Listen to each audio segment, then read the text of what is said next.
I have given a name to my pain.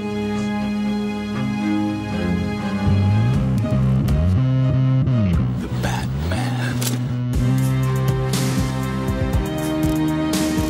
Always waiting for some Batman to save you. It's simple. We kill the Bat of Gotham. You don't really think you'll win, do you? I'm Batman.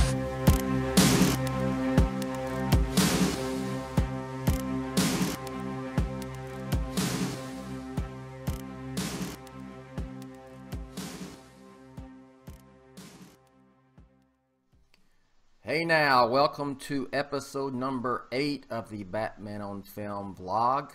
I am the host and founder of Batman on Film, Jett Ramey. With me is my co-pilot, co-host, fellow Texan, Rick Shew. Rick, Happy New Year. Happy New Year, Bill. This is our 8th vlog. Yes. Wow, man. Batman on Film vlog number 8. Now, also, if you're watching this on BOF proper, you'll notice all around you that Batman on Film 2.0 is up and running. And let me tell you, Rick, and you know, it was an experience, to say the least. And but you know what? Ironically, after everything it took, and there's a story in this. I'll tell the story one day, but it actually went online the day that we planned, which would be the 31st of December. But it's a story. I'll leave it. It may be a whole show of a story right there. So we're going to talk about a few things. It's a book. It is. I thought they were going to have to come put me in a straitjacket and carry me off to Rusk, Texas, as my grandparents used to say. Rusk is, you know about Rusk, right, Rick? You're a Texan, right? Is there an asylum there? There you I don't go. know. Yes, yeah. yes. There's one there. There's one in Tyler. But that's, I guess when I was bad, if I was little, my grandmother would say, they're going to put me in a straitjacket over you and carry me off to Rusk, Texas, and that's what that meant. So, I think I'm going to take that when I say that to my kids. I'm going to say Arkham. They give you Arkham? Okay, well, just to get it. I was about to go there as well. Just to get it ingrained in their head, because they are now Batman fans because of Lego Batman. Well, speaking of which, I have something that they're going to have to see right here, Rick.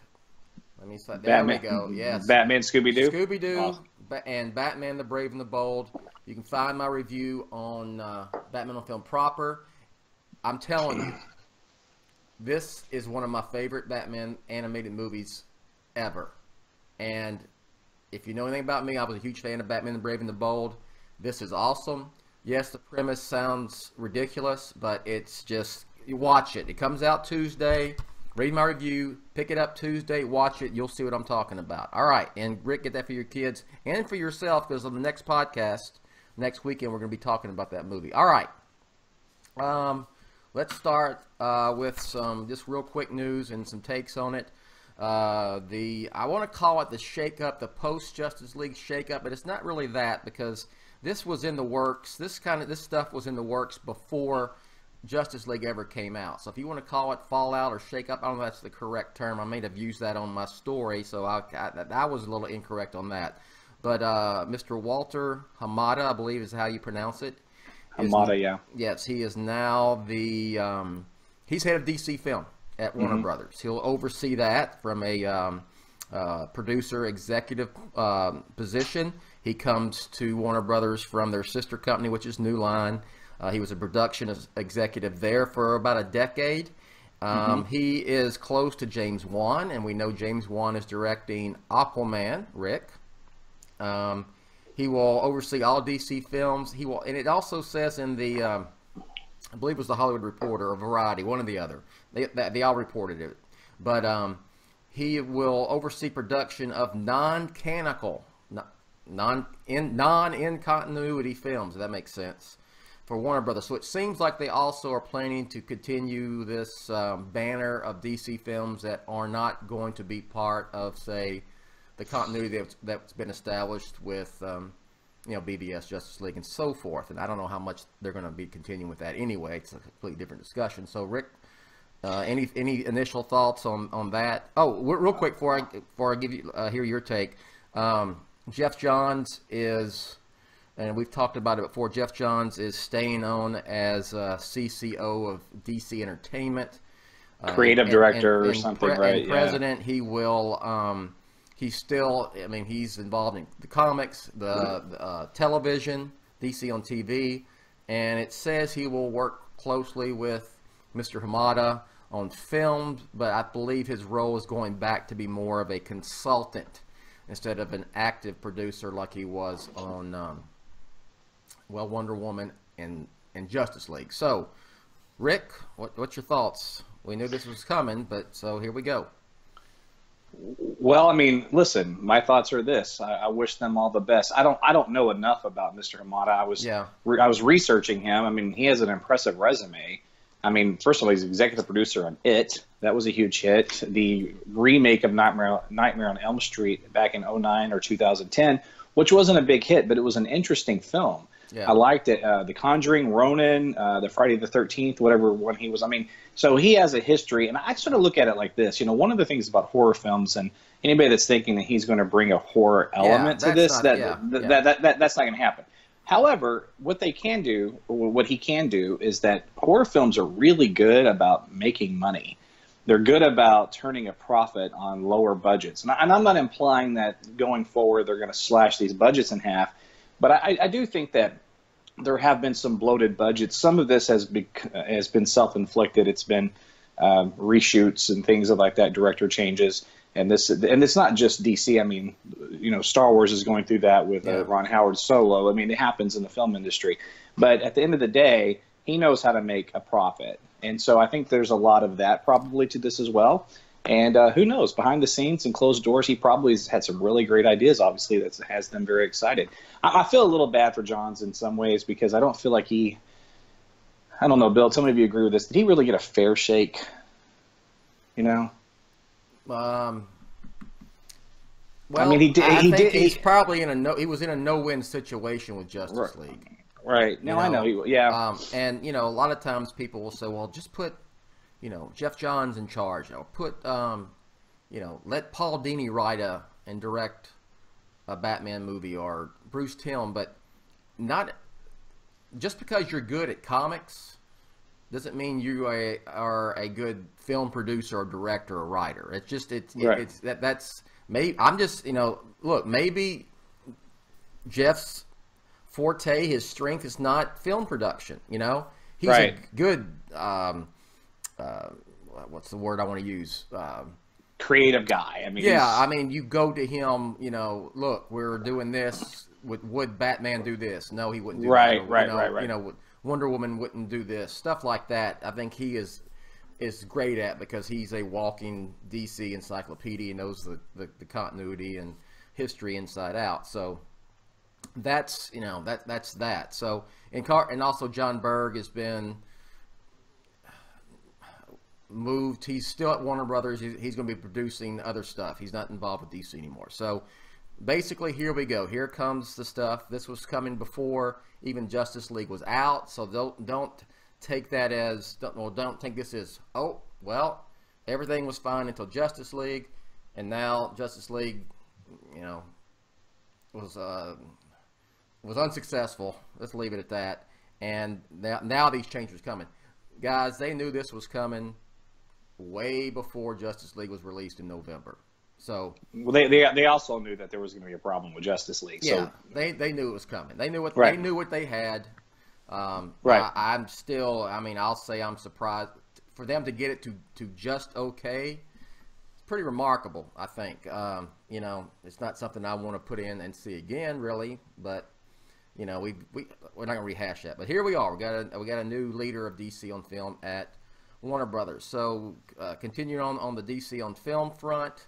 Talk a little bit about Wonder Woman 2. Just real short, Rick. Just want to get our takes on here's what Patty Jenkins said about Wonder Woman 2. I'll just read the quote. And I got this was from Entertainment Tonight online. Mm-hmm. Of course, Patty Jenkins is going to be she's director of Wonder Woman, is director of Wonder Woman 2. We're actually making a totally different film. It's its own movie completely, and there's some other stuff around it, but that's the gist of it. What does that tell you, Rick? I try not to dive too much into just these anecdotal quotes or anything, but with this one, I think it's telling. I think there's some foreshadowing, if you will, with this. I think she's letting us know. Look, I'll say it like this. They are fully aware that there has been backlash and problems with the DC EU universe. We will not even refer to it that way anymore anyway, right? What do you like to call it? Ladcoff. Ladcoff. Jeff Johns is now just calling it DC Films, right? Wasn't that in that last quote? Whatever. Yeah, but I mean, it's not like an announcement where that's what they're calling it. It's just whatever, you know. Regardless, this is just one more director. James Wan is another one to reference, and in a lot of ways, Matt Reeves. We'll get to that in a moment. That has made it pretty clear that these films that they're taking the helm on are going to be their own thing. That they're not. To me, what it strongly implies is that we're not going to be concerned with the continuity per se. We're certainly not going to be concerned with the expanded universe. It's going to be its own film. It's going to be contained. It's going to be in its own bubble. And I think that's great. I think that's great for. And the important thing is they're not going to be setting up other movies. Right. They're not advertisement for another DC movie. They're not an advertisement for a team-up film. They are their own thing. I mean, that's the best way to put it, you know? Let Marvel do that. They do it great. Look, when I saw the new Avengers trailer and the Guardians of the Galaxy crew shows up at the end, you know, I smile. I'm like, cool, I can't wait to see it. Like, that's just what all that is, and it's great, and I love it. But let DC be, man, we've said this a million times, and just let them all stand on their own. They are far more interesting than any character outside of maybe Spider-Man in Marvel anyway. Let them stand on their own. They need to be on their own. That's a compliment to them and to DC mythology. It's not an insult. Like, Marvel is popcorn, great fun, and they do it brilliantly. I mean, my God, they're brilliant. Let DC be DC, and I think we'll all be better off for it. Yeah, I agree. All right. So, speaking of Wonder Woman, the fact it was set in during World War I, so we're talking about the 19-teens, right before the 1920s rolled around. And then Wonder Woman 2 is supposed to be a Cold War, 1970s, 80s, whatever, that era setting. Mm-hmm. And I wore this shirt on purpose, if y'all can see it. This is very old school logo for the Batman. Very 1939-ish, 1940-ish. I think it was actually used on the great Michael Uslan's, what was his little Batman black and white? Oh, Batman Silent Night, Unholy Night. It's actually, it's like, it's done like an old silent movie or an old, you know, black and white 1930-ish movie. It's pretty awesome. And the reason why I wore it is because, and this is not news, y'all. It's not nothing that I'm reporting or Batman on Film is reporting. It's just we're having fun with an idea. What if you put, Batman was created in 1939, okay? Detective Comics number 27, 1939. Case of the Chemical Syndicate. What if you actually made a Batman movie and set it in 1939? And it kind of used that old, you know, that Bob Kane original type aesthetic. I mean, you would have to, I mean, I wouldn't want to go around wearing tights or anything, but I mean, that, you know what I'm talking about here. Set the son of a gun in 1939, 1940, 40, somewhere in that early, you know, that period of, you know, early World War II, gangsters in the United States and all this stuff. And Rick's really been taking, you're taken to this idea, no? I'm kind of borderline obsessed with this idea. And here's where it began for me. So Humberto Gonzalez, right? Yes. He picked up there's an artist by the name of John Reagan, okay, and we started following one another on Twitter. Follow John Reagan. I don't have his Twitter handle in front of me, but find him. He's awesome. But Umberto, he mocked up this 1939 Jake Gyllenhaal Batman of what he could possibly look like in a film set in that time period, and it just blew my mind. And since then, he and I have been corresponding. He's actually modified it and brought the cowl down a little bit, and it looks like the original drawings of Batman via his initial official release. And he's pulling up quotes. I mean, Umberto is a legitimate guy, man. He shared this for a reason himself. He was pumped about it. But he was bringing up quotes, John Reagan was, about from Matt Reeves, saying that he wants to do this Hitchcockian style of Batman, very detective-driven film noir. Yes. And these are his words. And we do know, you and I especially know, that it is. We know that Matt Reeves has met with Gyllenhaal more than once. We don't know if that's going to be official yet or not. I don't even know the most recent updates on that, but I do know they've met. Count me in on Team Bat Jake, just for the record, by the way. But regardless if it's Jake Gyllenhaal or whoever, the aesthetic, the look was so appealing, and I thought to myself, is that what this needs? Is that what the Batman on film in cinema needs? Is that let's do something very different. Like, you think about it, and the artist talks about the high-techness and the armor and everything, how it's just kind of gotten carried away and away from the original character. He wants to make him more like a Night Stalker. And you take Matt Reeves' comments that he's alluded to, and you really start putting it together in a stew, man. It starts tasting really good. And look, what are they going to do? I mean, and they may go this route, and that's fine, and I'll embrace whatever they do, and I'll support it. I mean, but it's a fun idea. But think about it. We're going to have to come up with a new car, whether he reboots his Batman or not. If it's kind of technically semi in the universe, he's going to give his new Batman a new car. We know he's going to have a new Batman. He's going to get a new car, right? Why go through all that where you have to outdo the last one and make it bigger and badder and more? Just why don't we go back to basics? Yeah. Batman. We don't need to have him in tights per se, but you could certainly have a quasi armor, but a little bit more subdued and simplistic, and really relying on his detective skills and becoming more creative because he doesn't have the technology at his fingertips. You could do some really interesting things with the characters. One of our Twitter followers was talking about what you could do with Oswald Cobblepot in the late 30s and this gang. I mean, my mind starts racing.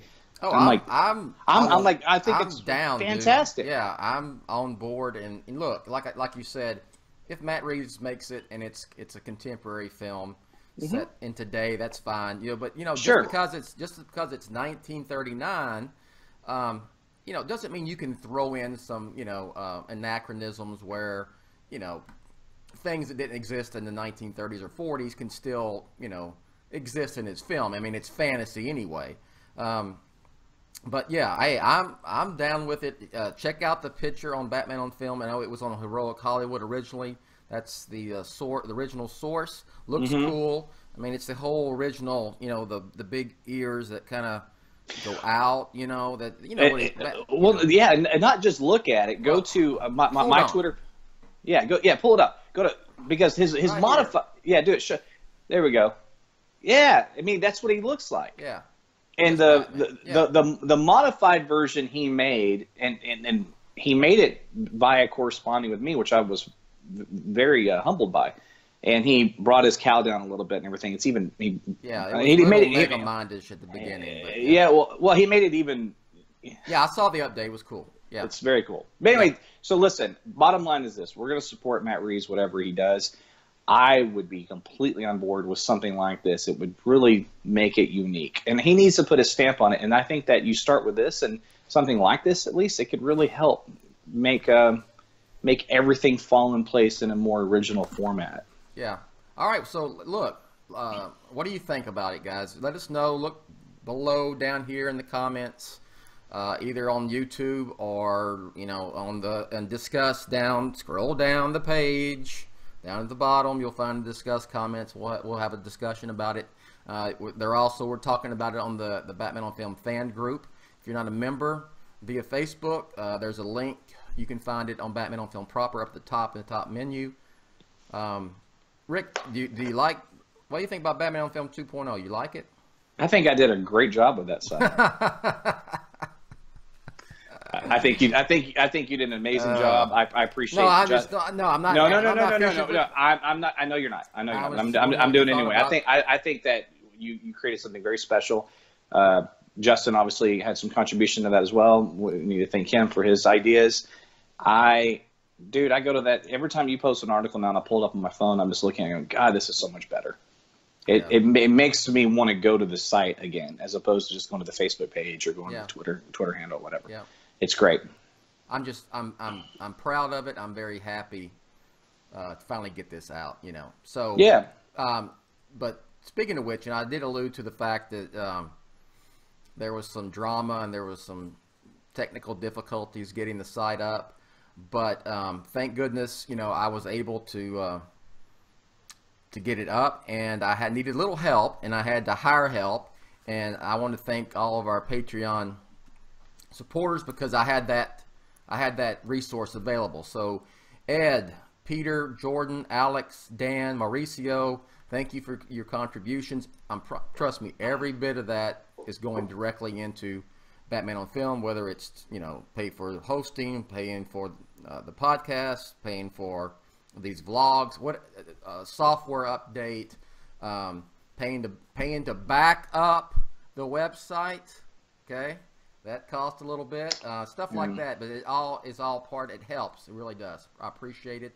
And if you are keen to support us in that manner, you can find us at patreon.com /Batman on Film. All right, Rick, let's plug some stuff. Go ahead, dude. I don't have anything out right now with my political side or anything necessarily new, but if you're into politics, please go to Left Shoe Politics. Follow us there, YouTube. Like the channel, please. Go subscribe. Go to Facebook, Twitter. Follow me on Twitter, Shewrick, SHEWRICK. And go and check out the last podcast we did on Star Wars on December 26th. If you have seen The Last Jedi, it's completely spoiler.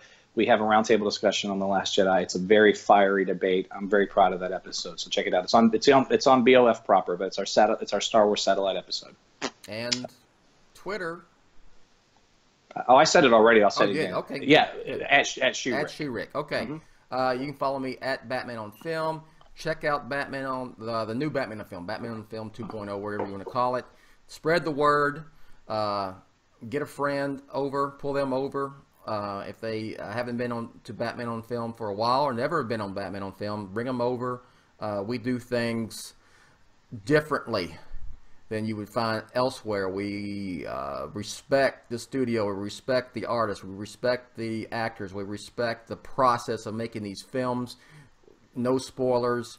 We don't post illicit nonsense. We don't post bootleg video and any of that nonsense. I try to run an upstanding and a site that people can respect.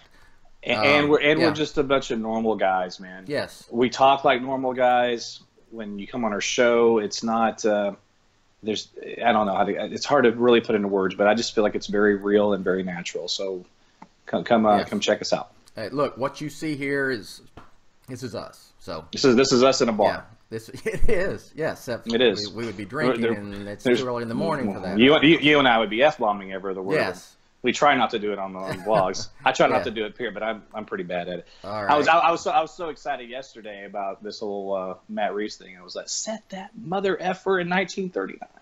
Anyway. I'm just all over it, man. Right here, dude. That Batman. I'm telling you, I don't want to get. I don't know why I'm getting emotionally invested in this. This is fan made between you and I and John Reagan. This is us. We are.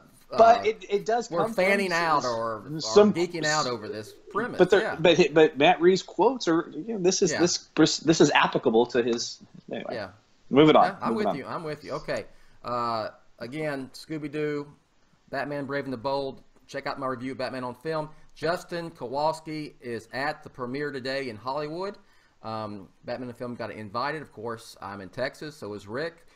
It's kind of tough to get out to the left coast on that short of a notice, but luckily we got Justin out in Southern California, so he is driving over from Riverside. He's probably there already or on his way, and he hopefully hopefully he will be getting an interview with the great Diedrich Bader, who I'm still trying to get on the Batman on Film podcast or blog to talk Batman the Brave and the Bold. So looking forward to seeing what Justin has in store once he finishes. And it's a cool deal. You can bring your whole family.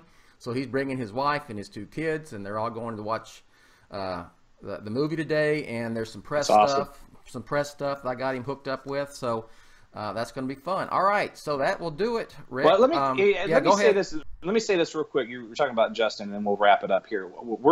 You and I and Justin and Ryan are going to have a meeting here pretty soon, but we've already kind of talked about preliminary. I just want to kind of plant the seed with everybody. We have a lot of exciting things this year, too, guys. Stick with us, okay? And we know it's going to be maybe a slow year for Batman on Film news, but then again, maybe not. Stuff could start really coming out about the Matt Reeves thing tomorrow. Yeah. We don't know. But in the meantime, we're going to really hit it hard with all kinds of interesting things. Ryan Haas and Justin are going to lead the charge on comic book centric shows, podcasts, merchandise, toys. They're gonna really lead the charge on commentaries. It's not my thing at all, but I love that they do it, and I love that people love them, and I think it's great for BOF that we have that. So thank you, Ryan and Justin, for that. You and I are going to focus on doing a lot more vlogs, and I'm going to focus on doing a lot more satellite shows. Yes. And there's a dog barking. There's a dog barking in the background. We just blew our cover that we're not in a multi-million-dollar studio, Bill. I know. What was I going to say? The dog barking has made me lose my train of thought. But yeah, a lot of good stuff coming on Batman on Film in the future. Video stuff. Look forward. I am loading some of the old classic stuff, some of the stuff I am most proud of from Batman on Film's 20-year history. Yesterday I posted my interview with Chris Nolan that I did in 2008, June of 2008, for The Dark Knight. And your interview with Uslan, with Michael Uslan. Michael Uslan, yesterday. Yeah. It was it was from 2014. It's for the 25th anniversary of Batman. I've got several others with Michael that I will eventually put up. We're going to get back to doing. I'm catching up. I'm reloading the previous Batman the Animated Series reviews we did. And once we catch up, which should be just in a couple of weeks, we'll start picking that back up again. So anyway, more stuff that we can talk about in this vlog. So again, follow Rick at Shew Rick on Twitter, me at Batman on Film. Batman on Film, authoritative, definitive, and the dadgum original. We'll see you next time. Peace, guys.